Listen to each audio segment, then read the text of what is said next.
All right, let's go ahead and get started. So my name is Bradley Bartz. I'm a PM on the Azure Stack team. And today we're going to talk about Agile service delivery with Azure Stack.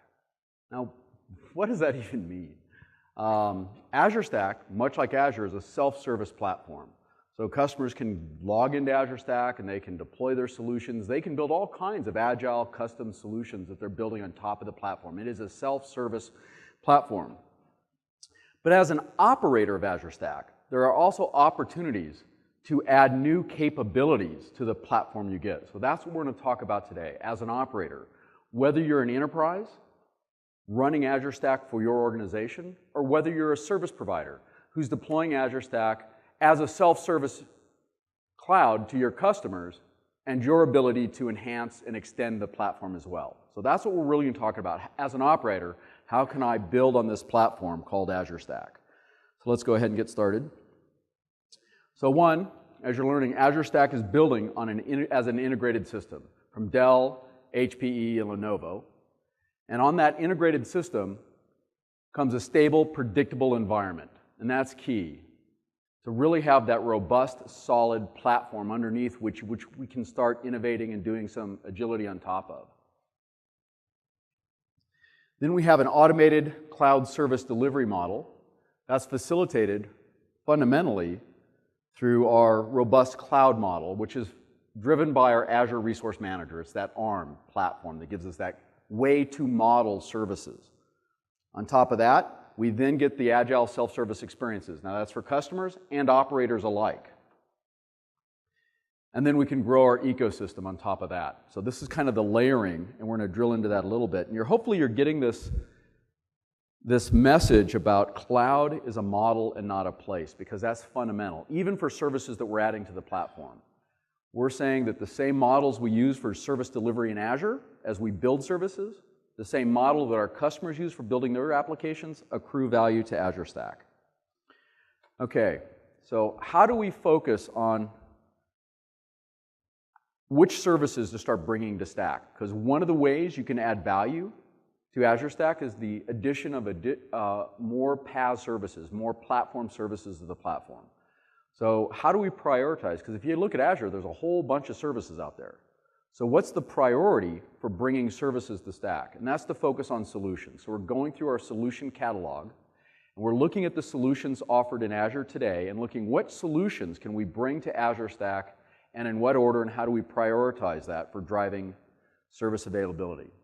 So we're focusing on a set of solutions from digital marketing, microservices and applications, mobile, development and test, e-commerce, and of course SharePoint is a set of solutions that we're driving as the first round of solutions to light up in Azure Stack. And then we look at which platform services do these solutions have dependencies on to be viable on your platform. So that's what we're going to look at now. And solutions are built on services. Now there's several ways to extend Azure Stack. One way is with marketplace content.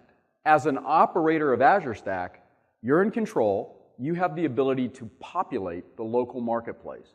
So even Azure Stack has its own self-contained marketplace. You own it. You determine what's in it. It's your job to populate it. Those are the building blocks for solutions. Many of the solutions in Azure draw on content from the marketplace as well as PaaS services. So they're one way to start adding content. The other is additional platform services. Now Azure Stack has a set of platform services that come in the box. We generally refer to those as foundational services. Then there's additional platform services that as an operator you can deploy on Stack for offering to your customers. Those are additional platform services. We also have an ISV ecosystem, some of which are building marketplace content that can then be published into your marketplace, some of which are actually building platform services that extend the back end, adding new capabilities as well as full integration into the management portal. So that's another way to extend the platform to add value, as adding this from a third-party ISV. Then, just like our ISVs and third parties can do, as an operator, you also have the ability to extend the platform with maybe some internal capabilities that you want to offer to your customers with tighter integration to capabilities inside your organization or in the service provider. So how is that done? This is kind of a rough approximation of the architecture of Azure Stack. There's the cloud infrastructure on the bottom.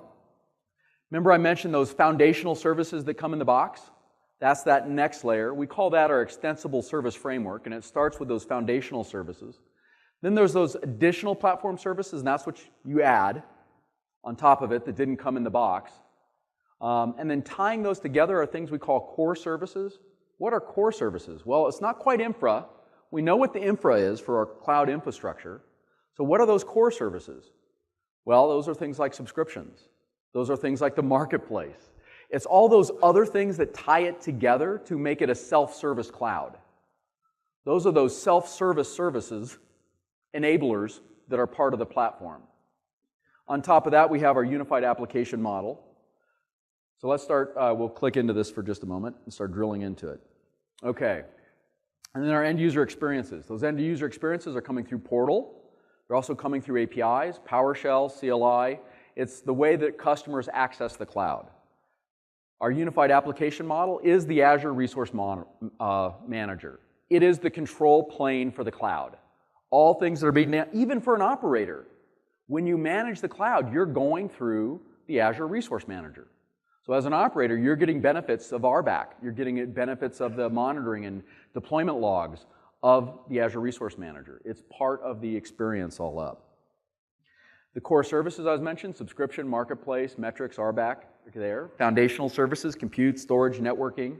And then we're adding some additional platform services like Key Vault, the fundamental things you must have for all other services, running on top of our infrastructure. Now, let's talk about extensibility. First thing you can do to add value is to populate your marketplace with more and more artifacts. And those artifacts can come from Microsoft as well as third parties that you're getting directly or your own artifacts that you publish. So the first way to add value is to start building up your catalog. Okay? First way to go. Next way to go would be to get additional PaaS services from Microsoft. And these are services that we'll make available, like the websites and Service Fabric, as additional services that can lay on top of the foundational services and go in there. And that's part of the services we'll be building up over time. Now, when we deliver additional platform services, we have a little life cycle we go through. The model that we're using is to, one, develop the service in Azure. We want to harden it in Azure, operate at a hyperscale, make sure we get that service right so it goes through its own kind of preview life cycle, its own scale set of requirements to go through. We add kind of the provider experiences then. Before we can deliver a service, for example, like the app services to our customers, in Azure, those are maintained with a lot of custom PowerShell and automation that the dev teams and the service teams use. But by the time we get around to delivering that service into Azure Stack, we have to build a self-service management experience to go with app services. So we add those. Once we get that, we can deliver that service into your data center. So it takes us a little bit longer to harden that service and make it available for deployment to Azure Stack. All right. So let's talk about Azure Platform Services as one way to extend the platform, or another way. There's a whole bunch of these. By the way, if you ever want to know what are the platform services in Azure, here's a link. Go hit that link. It's azureplatform.azurewebsites.net. And each one of those little blue boxes is clickable, and it will give you documentation and samples and a lot of information about each service. So it's not just eye candy, it's an access point for all those services, so you can play with it. Now there's a lot there, and they're not all going to come to Azure Stack, and some are, so let's talk about how we prioritize that. Remember, it's about solutions, and platform services are enabling solutions. So where are we starting? Our foundational services. Remember those foundational ones. So in this case, Portal, the virtual machine, storage, blobs, tables, queues, virtual networking, load balancing, VPN gateway, Key Vault. These are the foundational services. These foundational services enable a set of solutions. They are sufficient for doing our dev and test solutions. They're sufficient for the SharePoint on Azure and our microservices architecture. These are sufficient to start enabling a set of solutions, and they also light up a significant portion of our marketplace. So those foundational services, when you look at the marketplace, see those categories? those categories actually tie to what platform services are they dependent on. So when I click the compute category, those are really tying back to those foundational services that were there in the box. So when you populate the marketplace, that's what you're using in populating those. Okay, next round of additional services.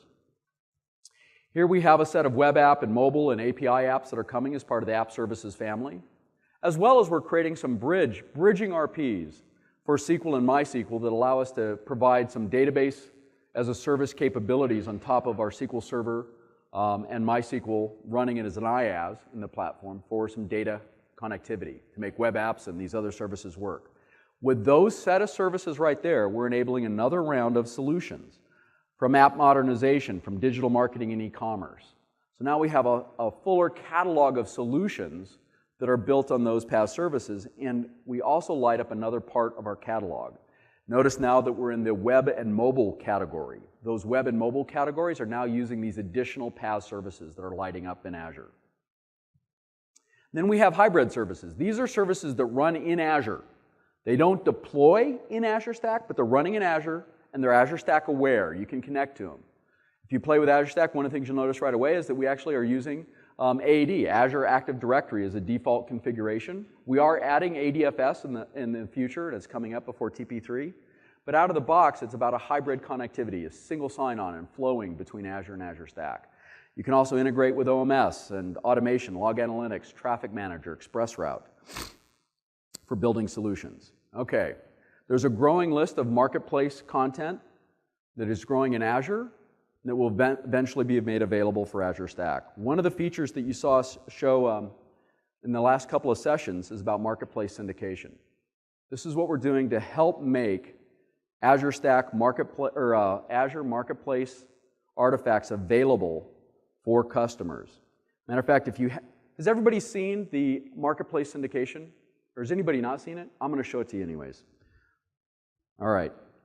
So I'm going to switch gears right now. All right. This is the operator management portal to Azure Stack. So as an operator, this is where I manage Stack.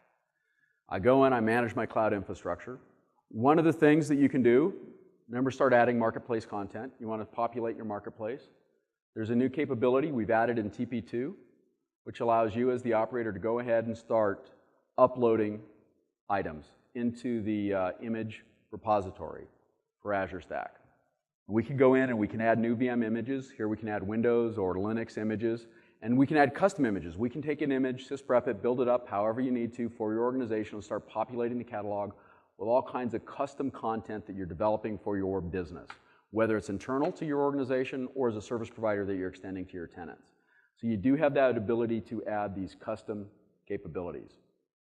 One of the new things that we're building right now in Azure, though, is a direct syndication from the Azure Marketplace. You as an operator can start looking through content that's coming from our Azure Marketplace that we're making available. And that's this add from Azure capabilities. Now, this is a syndicated feed. This feed is coming from that new service that we're building in Azure. So in Azure, we have a service and a feed that is connecting. Azure Stack connects to that feed.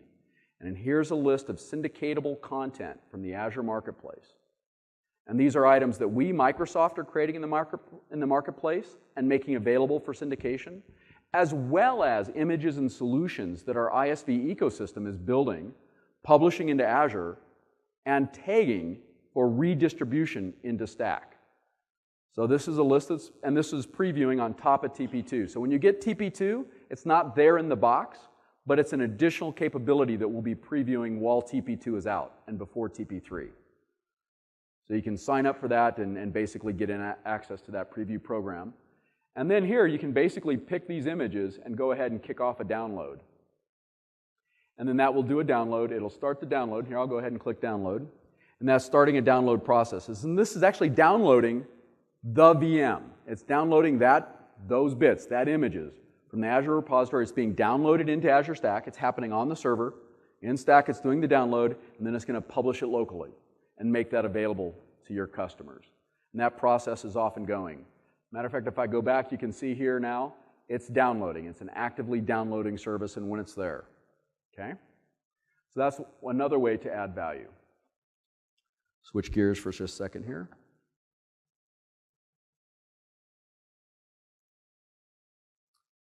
Okay.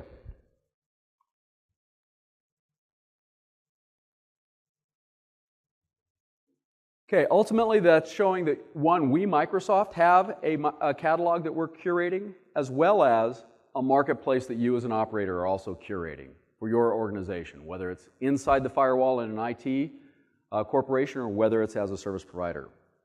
What I want to do right now, so far we've talked about platform extensibility with new PaaS services that we're making available. We've also talked about a way to add new marketplace content, whether you're creating the content and uploading it, or whether you're actually getting it through syndication through the Azure Marketplace.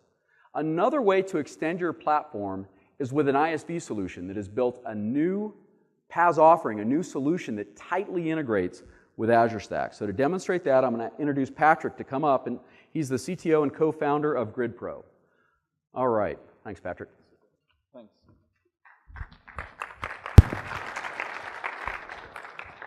Okay, let's see here. So first of all, thanks for having me.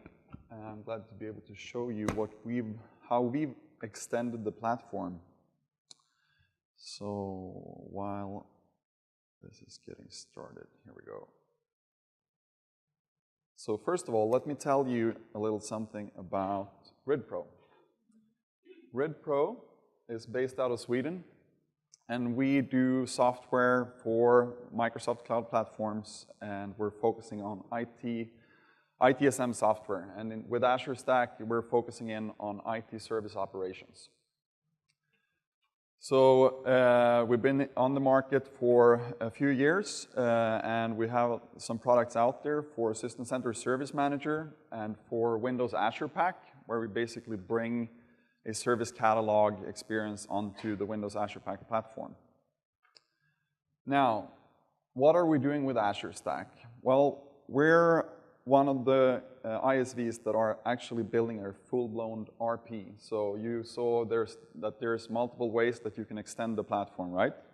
You can add the marketplace items, but you could also do as we do. We add a full-blown RP, which will give you new types of resources that you can now manage inside of the Azure Resource Manager.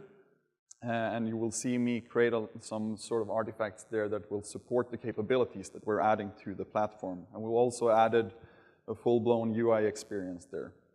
So basically, we're sitting on top of Azure Stack, providing you with capabilities to do customer support and to manage the marketplace as a service catalog, defining custom offerings. So we're actually helping you to extend the marketplace with new type of offerings. I'll show you that in a bit. And we're also giving you capabilities to do event workflows within that product. And allowing you to connect back to current ITSM solutions that you might have already in place today. So, before we go further, the service catalog part, which I will show you, where you will see that added UI experience in the portal. That allows you to define, going through a wizard-like experience, go and define new marketplace items, define a request fulfillment process for that item that now will be exposed in the gallery or the marketplace.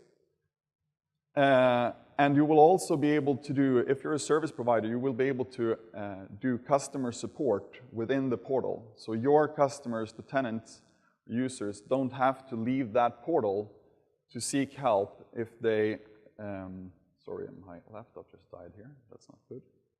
There we go. So if they need to seek support from you guys, they can do that by raising a ticket directly within that portal, and you can provide and interact with those directly in the portal, right? So with that said, I'm going to jump over to my demo environment here. Number 7.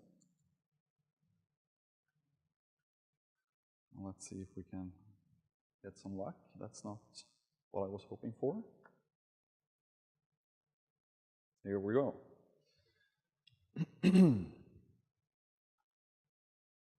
Perfect.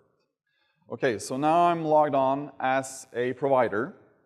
And what I've done is I've gone to the marketplace and I've created something that we call an EVOPS account.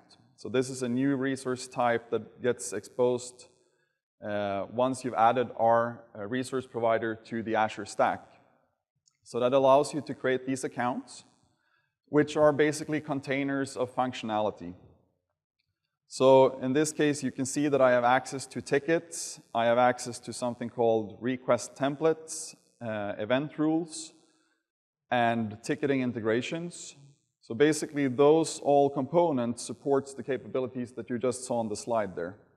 Now, the example that I want to show you here of what our RP is delivering to Stack is basically how you can go and define a new offering for the marketplace through a wizard experience. So if you want to do that, you start up by creating what we call the request template. And in this case, I've created something called the test server. So I want to tailor a service that my customers can now go and request from the marketplace. I want to tailor that. What will be provisioned in Azure Stack once they've gone and requested this? How is the UI experience going to look like when they go and make the request in the marketplace? What questions do they need to answer? What requirements do I have on these questions? Some might be optional, some might be required, some of them you might want to validate with a regular expression and all that kind of stuff. You can add behaviors to this UX experience that you define directly in this wizard. So, but you start with selecting a type. So once someone has requested it, it's going to actually end up as a ticket or as a request. So that can be a service request or an incident. Then you go and fill out all the marketplace information that you want to expose in that marketplace. So it could be a name, a description, which categories it should be exposed under. If you want to add icons, you want to add screenshots, all that stuff that gets surfaced in the marketplace.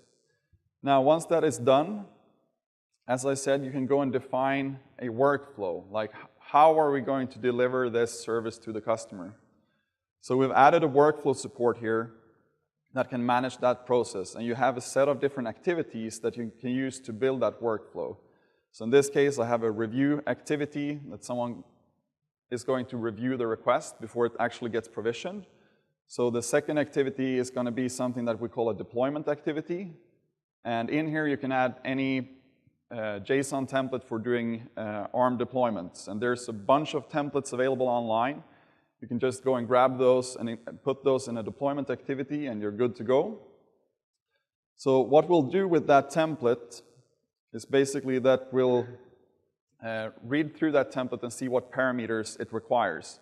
This part is actually going to be used as in what we call mappings. But before we get there, you also need to define the UI experience. So in here, we have a set of different prompt types like text boxes, date time pickers, sliders, or all types of controls that you can use to define the UI experience that a requesting user would have to go through before this gets provisioned. So in this case, I have some text boxes here to collect the machine name, a local admin username. I have a password prompt to collect the password. Then I have a SKU picker to select the size of the machine. And you can configure all these prompts directly in this wizard. So you can basically define your own SKUs here.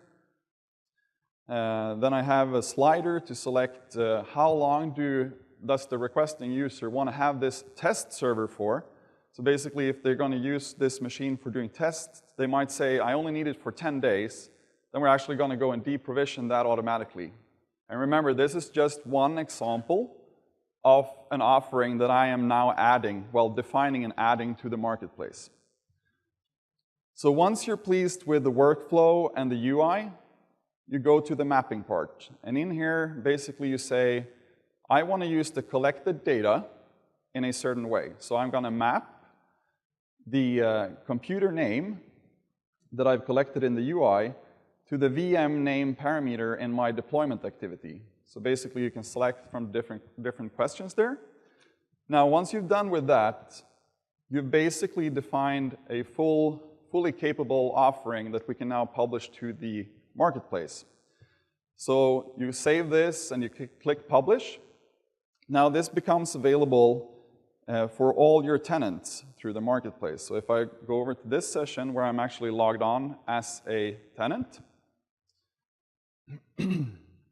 and I now go to the marketplace, I'll go to compute, because that was one of the categories that I put into that marketplace information. I find my test server, and now we're surfacing the information that I actually added to that marketplace space in my definition. If I click create, we're rendering a UI based on those input controls that you selected and added to the UI experience. So someone is going to pay for this test server, so I'm selecting one of my subscriptions. I'm creating a new resource group here. So I'm placing this server somewhere. I'm giving my machine a name, and this is required, and this is because I added that type of behavior to my UI definition. Oh, there we go.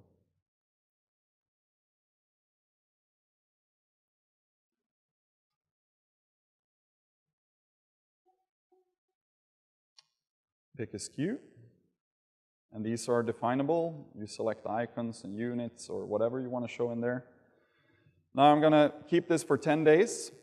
I'm not going to use a baseline configuration of a web server, and that will actually trigger that will mean that the VM actually in the end will connect to a DSC configuration node and just go and apply configuration to that server.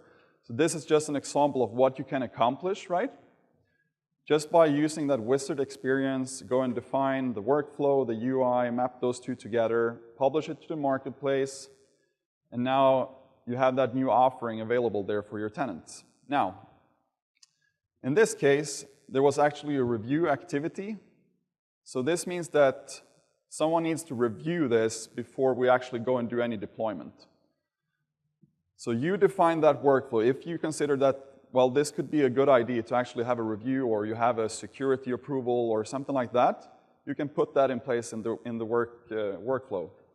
Now, what we see is actually a request object now. So this is what becomes available for the tenant. And in here, they can track that workflow, and they can see that there is a review actually in progress. So nothing else will happen until that is done.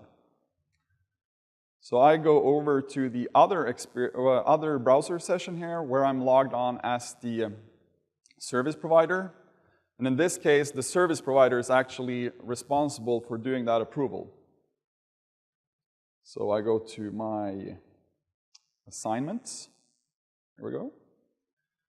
And I should see an assignment that is matching the request number here, 462. So now the person that is responsible for actually doing the review can review that request, see all the details of that before they actually go and make the approval. So I'm fine with that, so let's approve that.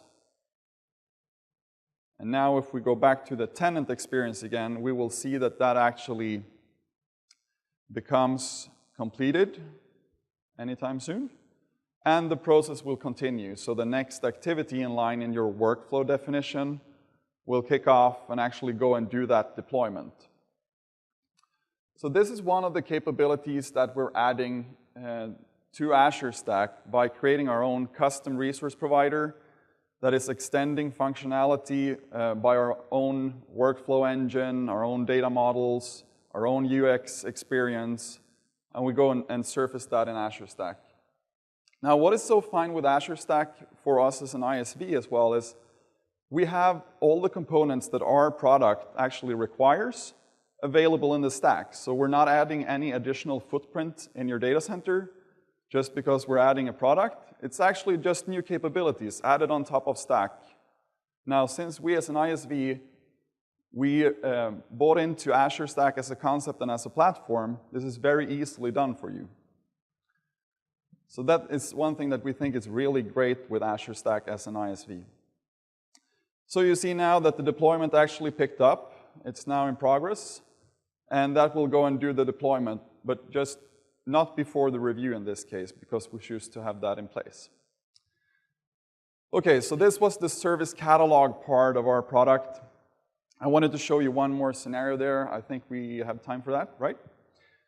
So let's say you're a tenant, and you have now gone and provisioned something from the marketplace, or via PowerShell or whatever method you prefer to do or to use. Now you have an issue with one of your resources. Maybe you've done some configuration which you couldn't figure it out, or you have a problem with a VM and you're gonna need support to actually figure this out. Well, you don't actually have to go somewhere else to seek support now, because you could use that capability that I showed you as a service provider to actually go and define an item for the marketplace that your tenants could use to actually seek support.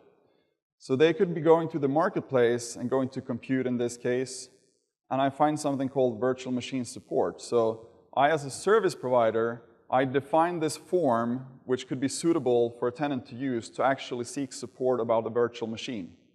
So in this case, I basically want to collect what is the affected resource and what is the actual problem. So I have some basic information that I need to fill in here first. These could all be configured to be default values, or you can add some logic to figure out what you want to select in those prompts.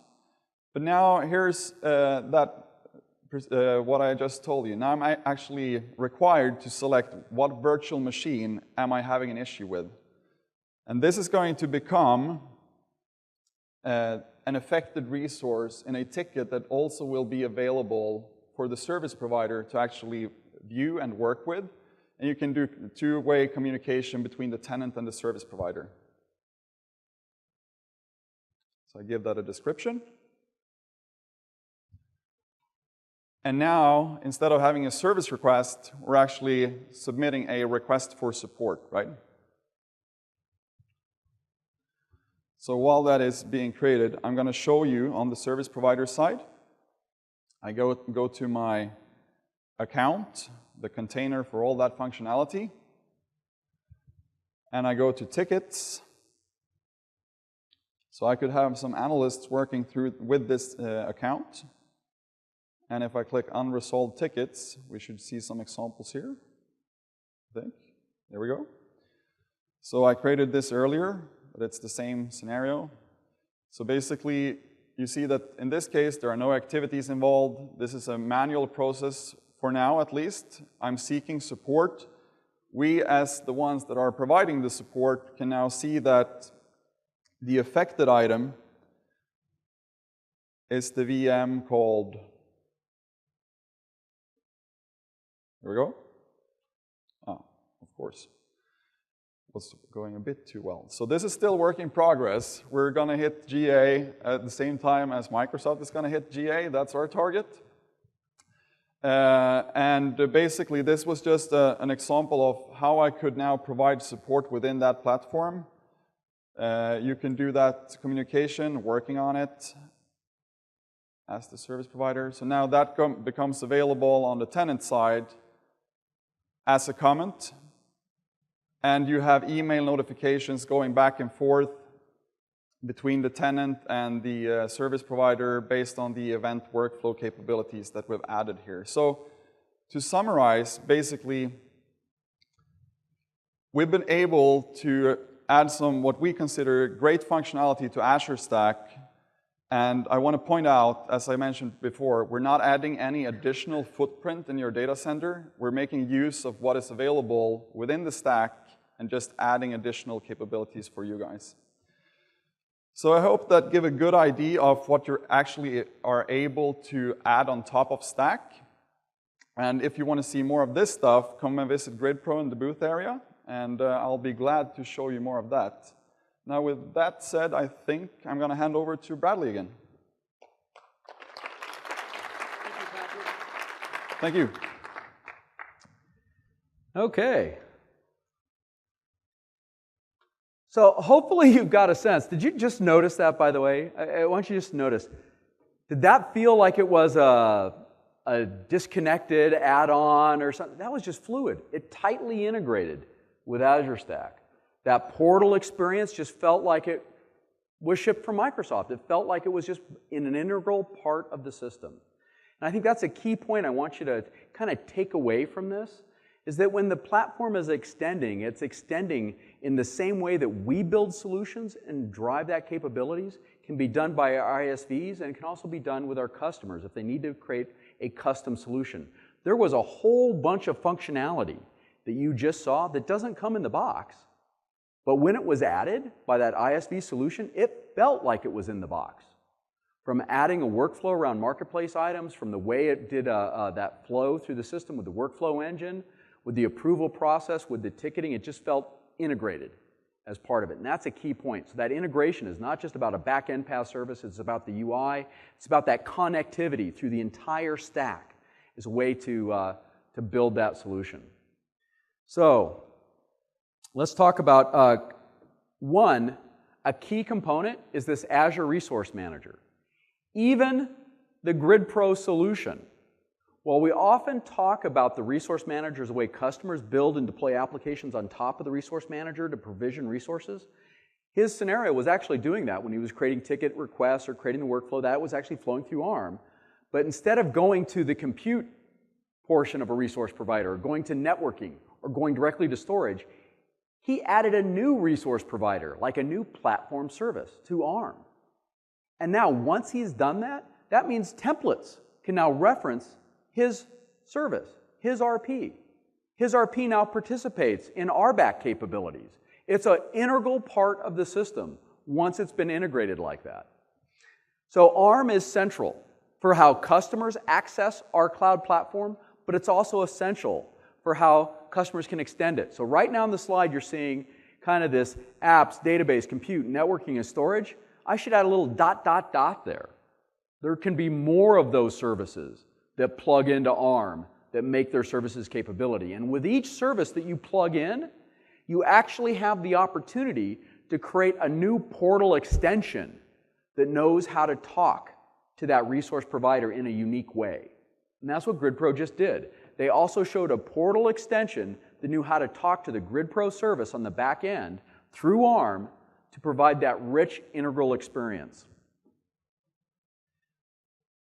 And ARM basically then defines a way to describe, deploy, and control artifacts in a consistent manner between Azure and Azure Stack. And that's through the JSON templating. And again, it supports complex deployments as well as just a simple VM. But fundamentally, ARM is about describing what needs to happen through a JSON template. It's about provisioning, submitting an action it's going to go out and do. All of these steps I'm describing right now were actually happening in GridPro behind the scenes, with their resource provider as one of the resource providers that was being described on what needed to happen. And then a submission of that provisioning action to their resource provider was taking place. And then the control that's happening, his service is also under RBAC as well. So it's a fully integrated part. I can't stress that enough. Now, if you want to learn more about ARM, there's a great white paper Mark Van Eyck created. I encourage you to go take a look at this white paper, and it's going to talk about ARM and its capabilities. So it's aka.ms, Getting Started with ARM. Go take a read. It's an excellent document. And it's from an operator's point of view. So it's not the typical dev view of ARM. It's from an operator's view. How can an operator take advantage of ARM, and what does it mean to me? So I encourage you to go look at that. But fundamentally, what this is about is growing this one Azure ecosystem, a large ecosystem, some of it that's happening in the public cloud and with marketplace syndication, some of it that's happening from custom developments that are happening in-house, from ISVs. This is all part of our Azure ecosystem that is accruing value, both in Azure and in Azure Stack. Okay, so now you've got this idea that I can add value to Stack, I can put a bunch of stuff in the marketplace, I can even add these custom services or Microsoft PaaS services. But one of the things that comes up is how do you monetize that? How do you take advantage? Clearly that's a problem for service providers. They typically don't like to do service offerings for free. But if you're in the enterprise and an IT operator, let me suggest that this is still meaningful to you. One of the things that we're seeing happening in many, many enterprises is something called chargeback or showback, where a department in your organization has a budget for what they're going to use from IT.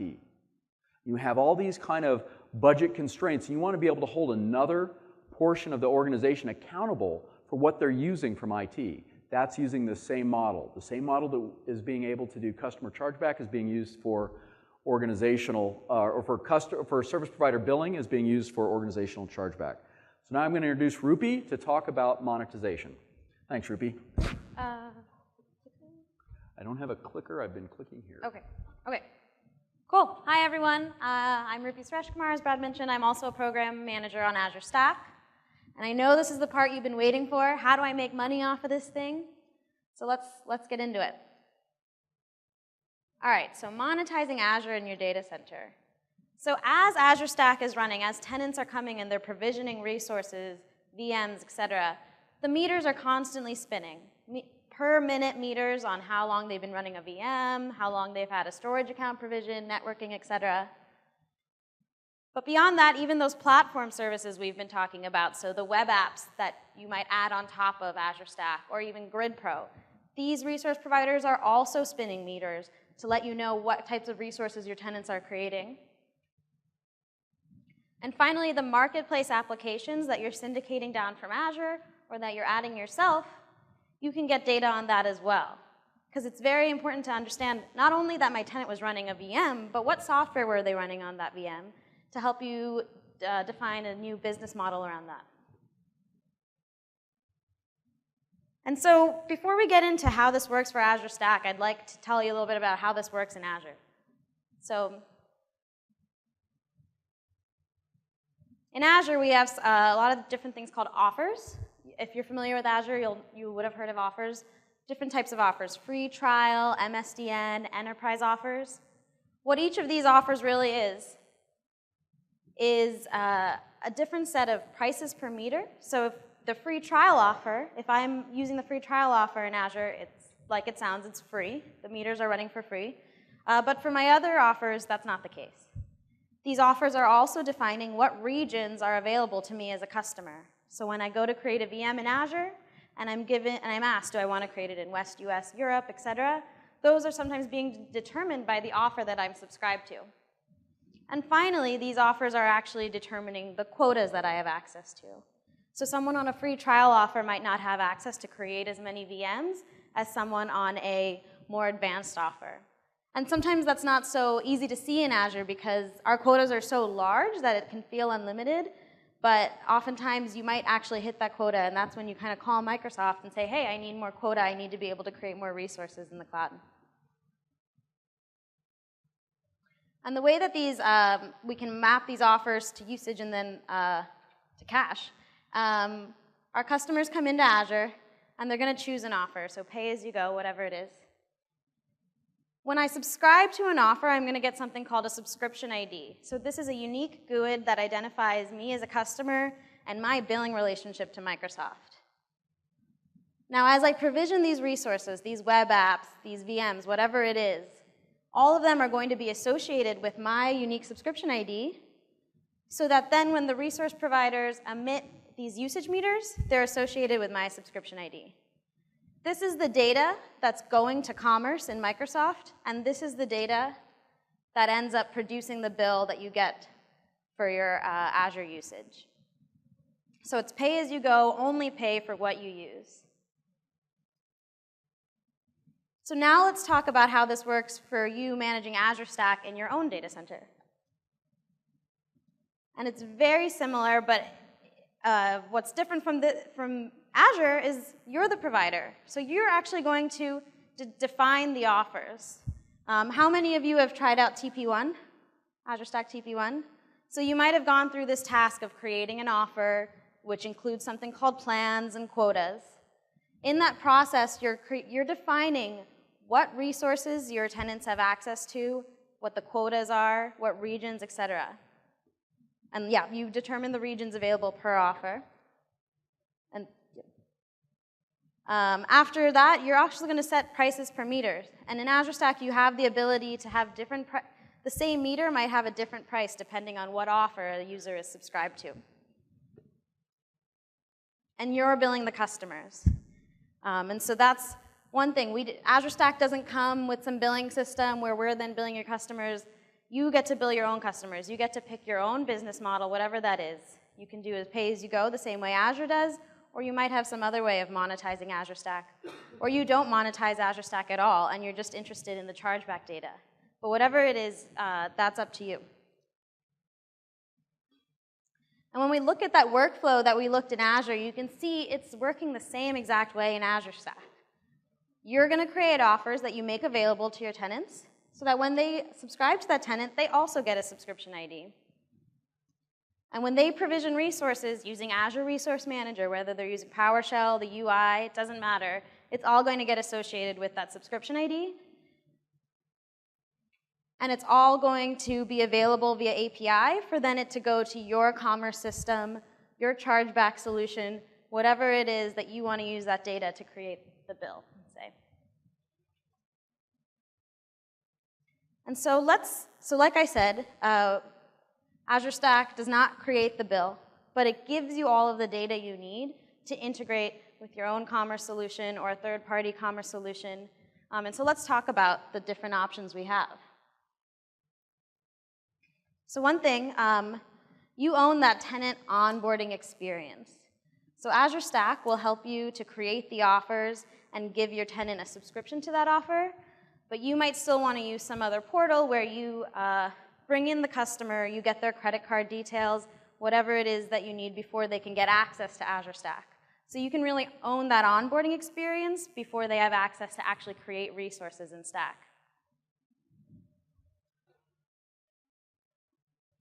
As far as doing utility-based billing, what you can see right here is a shortened version of something called the Microsoft.Commerce API.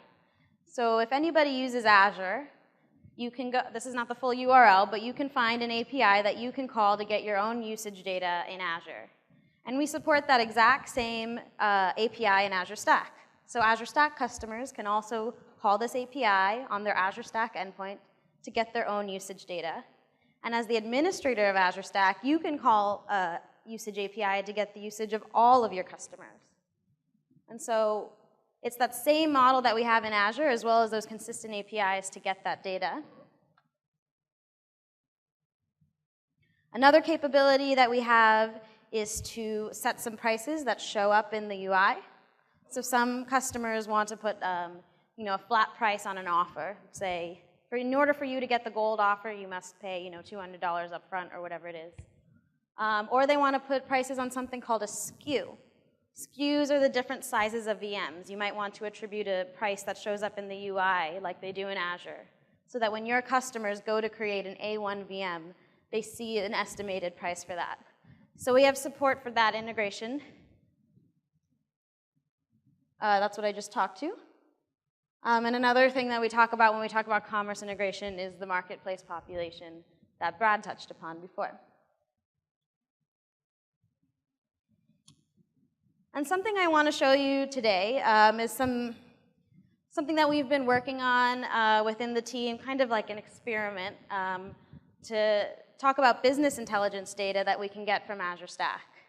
Because whether you're a service provider and you're selling the resources, or you're an enterprise and you're providing IT internally, all organizations who are using Azure Stack are going to have those business intelligence questions, just understanding how the stack is improving their business, how their customers are using it, whatever it is. Some questions might be, who are my top customers? This is all data that's available within the Stack data, but how do we figure that out? Who's using this the most? Who got an offer but is actually not really using the resources that I can reach out to and have a conversation with about, do they still need access to Azure Stack? Which services are doing the best on my platform? So as we get into bringing down platform services, you're going to want to understand, are people using web apps? And yeah, just generally, how can I better understand how users are using my platform? And so I want to transition into something we put together using Power BI.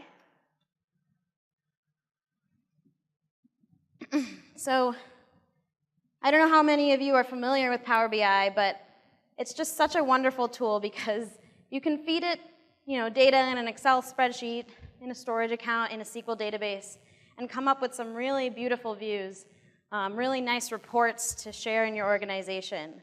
So that's kind of what we experimented with. We said, let's take the data that's available in TP1 and TP2, the usage data, the offer data, and what kind of questions can we answer already? So we hooked up Power BI to one of our Azure Stack systems. As you can see, it's small. There's just 3 offers, but it gets the point across. In this environment, we have 3 offers. We have the free trial offer, the gold offer, and the silver offer. And immediately I can see my free trial offer is way more popular. That's where I have the most subscriptions. I can look down and I can see which of my customers, who are my customers. So I see myself on there, I see Bradley on there. I can get an idea of who's using my stack. And then I have a breakdown of who's like really using the stack. And in this one, it's very obvious to me that this subscription that's called, I don't know if you can't really read that, I bet. It says tenant of reseller. That's that big square. They're the most usage we're getting on the stack. So that means I have a reseller somewhere who's doing a bomb job at getting people to come in and use the resources on my stack. And we just kind of played around with lots of different drill downs. So here we took the usage data, but we've mapped it over time here. So I took my VM data, storage, networking data. Over time, I could see that there was a lot of utilization in the beginning, and then it went down with time. But then I can drill down. I can drill down by subscription, by owner, by offer. If I click on my own name, and I can see my usage, I can see that, Rupi, she didn't use many VMs or networking resources, but she used a whole lot of storage. And so maybe her offer doesn't need to have VM and networking allocation, and that's a conversation that we can have. We also broke the data down one level further into the actual meter IDs, and what's interesting here is if you look at that VM data, here we had generic VM usage, but you can also break it down into understanding how many A1 VMs are being used, A2, A3, A4, and see what the popularity of the different VM sizes are. And some other views. This is just more of like a Power BI demo at this point, honestly. There's a VM variance. You can see, how many VMs are being created and how does that vary over time. This one is really cool. This one is picking 1 meter on 1 subscription and then animating that meter over time. So I don't know, it looks cool. But I'll go back to showing you how we did this, because it was really simple. 5? Yeah.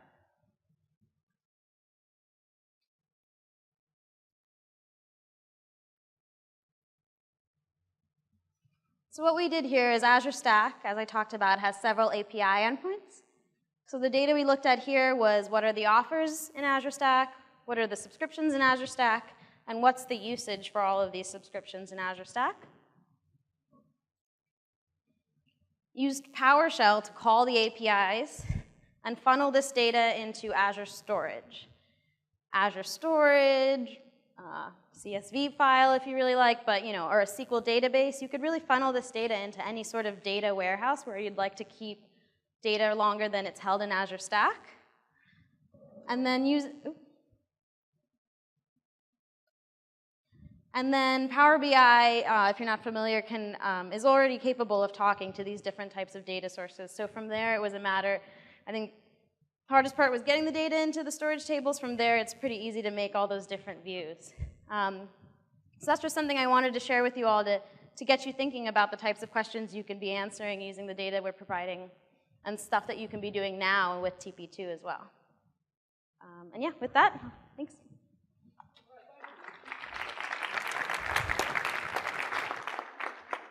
Shout real loud right now. I don't have a mic, but I hope what you're starting to see is agility is not just about providing new capabilities. It's also about being able to monetize or account for those capabilities that you're adding to stack. And that's a holistic experience, whether it's a service that was built into the box or whether it's a service that's been added on. It all flows through the same pipeline, including it would light up in that Power BI dashboard.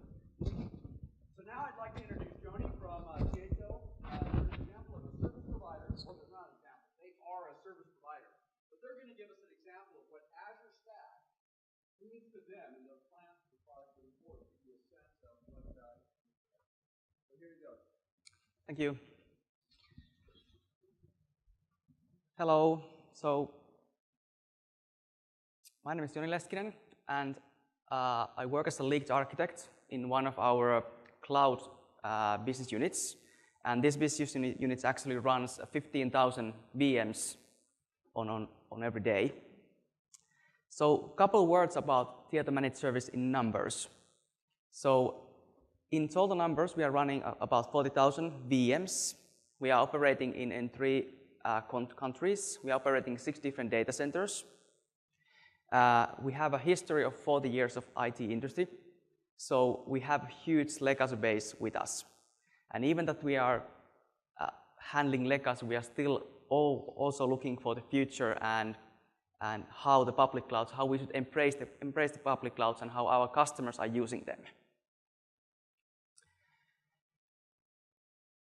So how we see the Azure stack is that how we see Azure first. So we offer Azure services as a part of other services that our customers are using. So our customers mainly are the large enterprises in the Nordics, in North Europe, and we offer them a whole pack of IT services, from end-user services for data centers and then clouds and networks and so on. So we want to bring an Azure services, same way that we are bringing them, for example, some capacity services or end-user services or Office 365 services.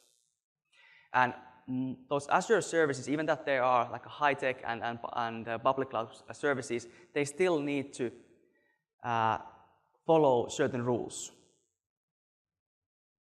So they need to follow the ID requirements, they need to follow some security. Customers would like to see reporting, and then they're really fond of having different kind of approvals, like a Grid Pro solution can do it. So what is the MSP value add on top of that? It's we can offer them Azure services same way that they're consuming any other services. We can help them on the subscription management. We can help them on the licensing management. And actually, the licensing management is really critical, that it doesn't matter for the application that are they running on private cloud, public cloud, you still have to manage your licenses. You still have to provide reports. And most of the customers usually forget that, hey, it's a public cloud, I don't have to care about the licenses, but it's not true. You still have to think about the licenses. We offer them an automated onboarding, so we give them an automated way of doing access control, so creating accounts for them from Azure. We're also giving them an automated network onboarding. So those guys who are here who have been doing network onboarding for Azure, it's not easy. So we are helping our customers to do those kind of things automatically. We give them a billing and cost allocation. So the IT departments usually likes to spread the costs for those units who are actually using it. We give them add-on services like monitoring of VM. I mean, inside of the VM. We give them patching services so they can order automated patching or some kind of control of patching. We help them to maintain the operating systems, and we give them security, antivirus, IPS, and stuff like that. So there's an add-ons on top of Azure. And we think about Azure Stack, it's just another location inside of Azure. So we can offer them different countries. We can offer them Azure services on different networks. So there are lots of I call legacy customers who don't have a connectivity to internet, for example, from their data center networks. So we can offer them same kind of services that it would be running on public Azure with the internet connectivity. We will offer them same value-added services again. And what makes different between the Azure and Azure Stack is that we can meet security compliance rules. There are some governmental requirements that we have to follow. There might be like smaller countries that have rules that the Azure will never comply.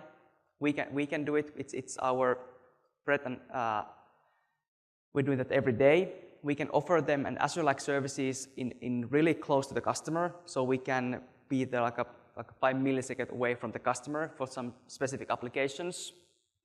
We can give them a different kind of SLAs. So if you go with Azure, you get certain SLA. We can give a different SLA. We can actually give it a tighter SLA, but that actually is a commercial discussion. So like insurance stuff. And we can also offer them a dedicated computing platform. So I think you know about EA agreements and SA software assurance. And if you don't comply, if you don't buy the software assurance, you cannot use the shared platform. So you cannot use the cloud platforms. But with Azure Stack, we can offer them dedicated Azure Stack that it still follows the licensing rules, that you can run your existing licenses on Azure Stack services. Then there's an example of one of our business units is running an energy utility cloud. So they're offering a billing information and collecting information from the electric systems. And that's it's actually 25 years old application that we are selling to our customers. Now we are renewing it. We have doing that for last 2 years. And we changed that model. That it used to be an installation per customer in customer premises. Now it's a SaaS-based offering coming from Azure. So it was designed for the Azure, single installation, multiple customers. But there are also customers who require a high security. Think about in electricity utility business. The customers might be running, actually not might be, that they are running a nuclear power plants. So we are inheriting some more security rules because of those kind of certain situations. So the idea in this case is that we will collect information. We will have some installation in our data center. We will put the information in Azure. And from Azure, end user can go to the portal, get billing information from certain electricity measurements. We can use the Azure's really strong BI capabilities, and we can offer them a public API. Because this is heavily regulated area, there are some requirements coming from the government. For example, in event of national crisis, they have to bring back the services inside one specific country, so inside the borders. And they have to do it on certain dates. And with Azure and Azure Stack technology, we can actually test this. We can practice this one. And it's a good business case because technology is same. We can do it once, and when we can deploy to the public, we can deploy to the private. And we are compliant with those needs. Thank you.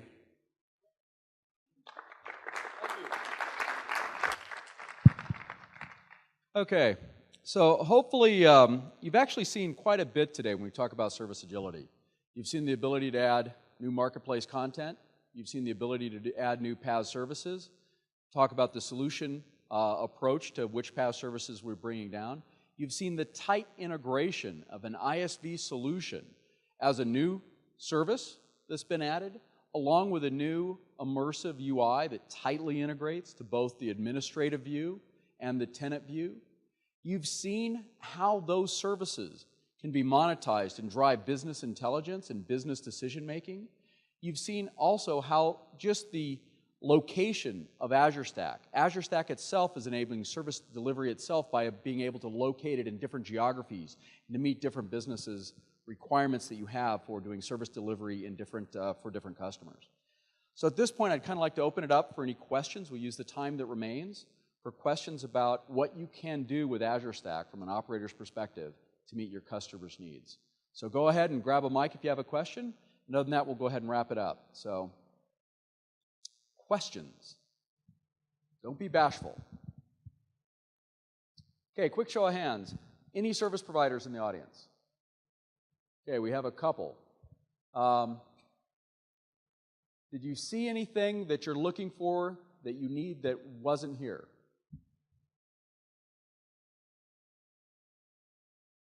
Okay, well, it looks like we're meeting those needs. You'll have to wait and see. You want to get it and play with it. So get TP2. Everything that you saw demoed here today is working on TP2. with the exception that you need to get the extra RP to syndicate the Azure Marketplace. How about enterprise IT shops? Okay, a couple of those. Interested, I'd like to know how many of the IT shops, internal operators, are moving to a showback or payback or cross-charging model for usage in the enterprise. Got a couple here. Another over there, excellent. So all those service provider scenarios directly relate for doing the chargeback model within the enterprise. And also driving, even if you're not doing chargeback, at least doing the analytics to get some usage insights to your platform. And using Power BI, and the nice thing about Power BI is, those aren't like pre-baked reports that you can't change. It's the data stream that's there, and then you have the ability to design those custom reports to meet your needs, whatever they are, to glean those insights that are important to your business. Okay, what about ISVs, building solutions? Any ISVs in the audience? Couple? Would you mind sharing your, go up and tell us your ISV solution that you're working on or thinking about working on?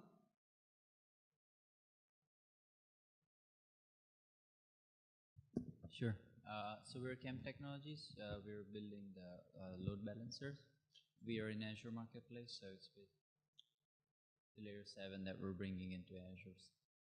I just love that. So I don't know if you could hear that. They have an Azure solution today. It's an L7 load balancer that they're building for Azure. It's made available through the Azure Marketplace. And now they're looking at how they can bring that same L7 load balancer that they've been building for Azure and now make that available to Azure Stack operators. That's exactly the type of scenario we're trying to enable here and that we'll be bringing with Azure Stack. Thank you very much. Yes, please. Did somebody else? Oh, yes, sir.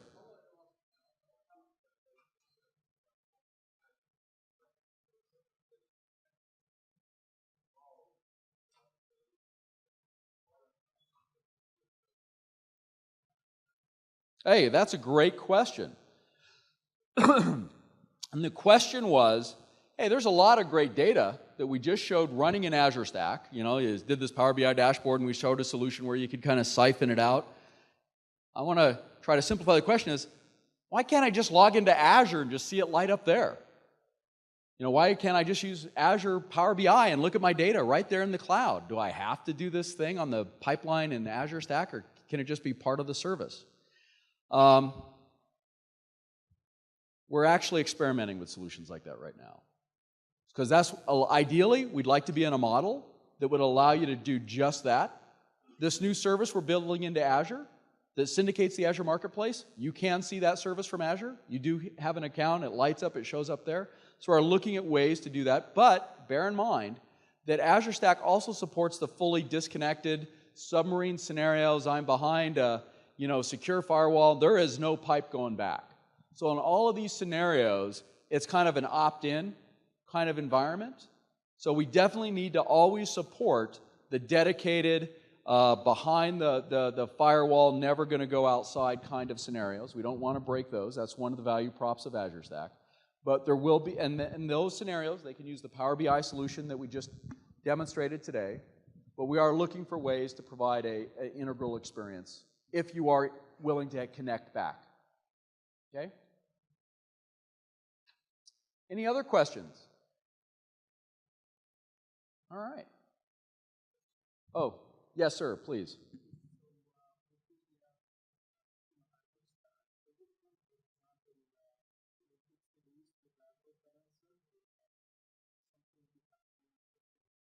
So the question is, does Azure Stack come with a load balancer, or do they have to provide that on top of Azure Stack? Is that your question? So Azure Stack does come with a load balancer. It's a self-contained cloud complete, and one of the capabilities of the networking stack that we're using from Azure includes a load balancer, a hardware load balancer. Do we have anybody from the hardware team? Charles, do you want to talk to that?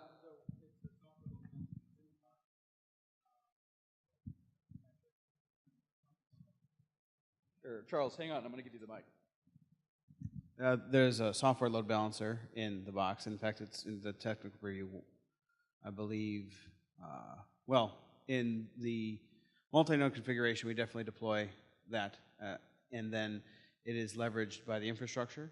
But also, as part of building ARM templates or something like that, you can leverage the load balancer resource as well. So tenants would be able to take advantage of the Azure, the one that's available in templates and used today. So, but like for one node, for instance, if you download the technical preview 2 today, it's just software, and you're supplying host, so there's no physical load balancer there. So. And then for the integrated solution, I don't think we've talked through those specs, and I don't have that information here. Yeah, and it is the Wednesday at 9 a.m. session that's up there that talks about infrastructure. So on the board, Wednesday session, 9 a.m. would be a great session to learn more about the infrastructure of Azure Stack. But as far as tenants using a load balancer, that means that a lot of ARM templates today, in fact, the web apps template that was in TP1, if you played around with it, had a load balancer in there. We have some example templates in the GitHub repository that use the resource for a load balancer.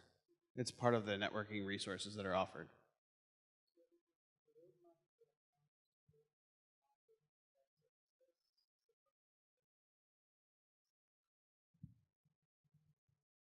So the question was about, is there a future to support the service bus capability from Azure? Yeah, absolutely. We're engaged with the service bus team right now and what their roadmap is. And we're really prioritizing that based on our solutions. The service bus is one of the teams we're working with. Now, the way this works, each Azure service, as they start to prioritize and bring their services to Azure Stack, think of those almost like marketplace capabilities for operators. So Azure Stack comes with a set of foundational services that are built in out of the box, and then you get additional services that you can deploy on as they're made available from Azure. So in that case, Service Bus would be one of those services that is made available for download and distribution into Stack. That's how web apps or app services deploys as well. Matter of fact, those services, if you look at the web apps, app services deployment on Azure Stack, it's actually using an ARM template as well for how it deploys and hydrates itself on Azure Stack. Okay. Matter of fact, Service Bus was listed in one of my slides there, so yes. Yes, sir.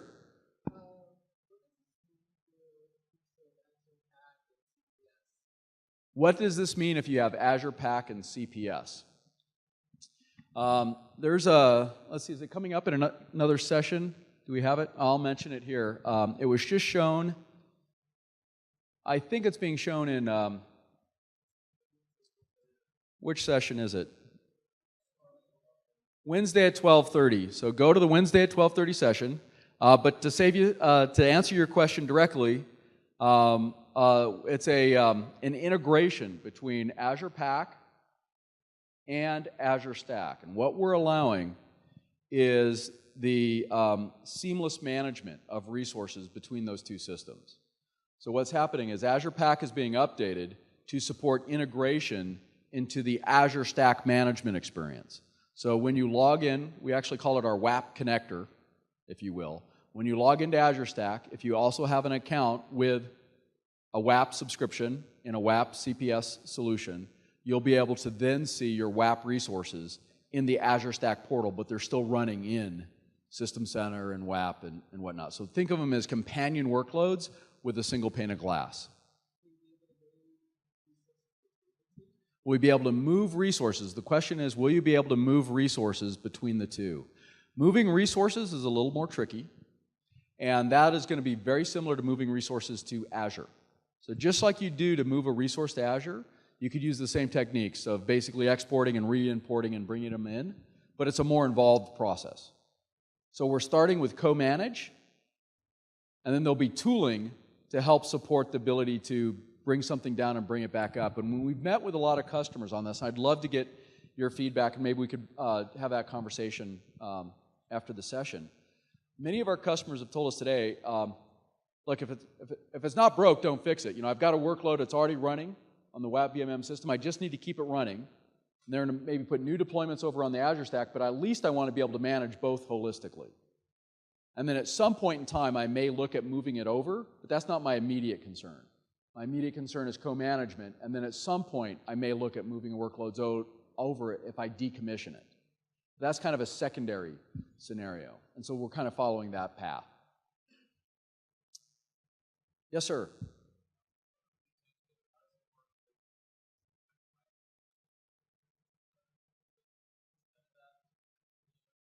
Great question. So the question is, how does Azure Stack work with existing hypervisors and stuff? So Azure Stack is an integrated system. So I really need to start with there. It's not a software solution. It's an integrated system from Dell, HPE, and Lenovo. So it's coming built in as an appliance. They are all running on Hyper-V, is the underlying hypervisor, as is Azure, by the way. So our Azure public cloud is a Hyper-V based solution. So this is not a generalized manage your data center type tool. This is an Azure instance that you deploy in your data center. That's the best way to think of Azure Stack, is an Azure instance that you deploy in your data center to run Azure workloads, and then it needs to integrate with the rest of your data center for whatever tools you're using to manage your data center would then also be used to help interact and manage with Azure Stack. But it is a Azure workload that you're deploying, an Azure instance. That's the best way to think about it. Yes?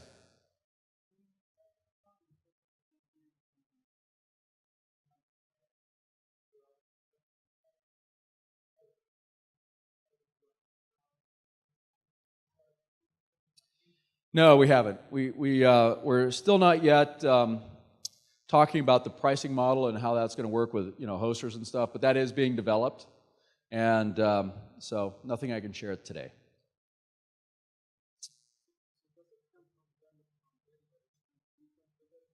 That's correct. So the question, I'm going to repeat it. Does it come from Dell pre-configured? Like, what am I buying? Am I buying just a bunch of hardware? It's going to show up on my dock and I got to assemble it and then get a bunch of software from Microsoft and put it on? How's this going to work?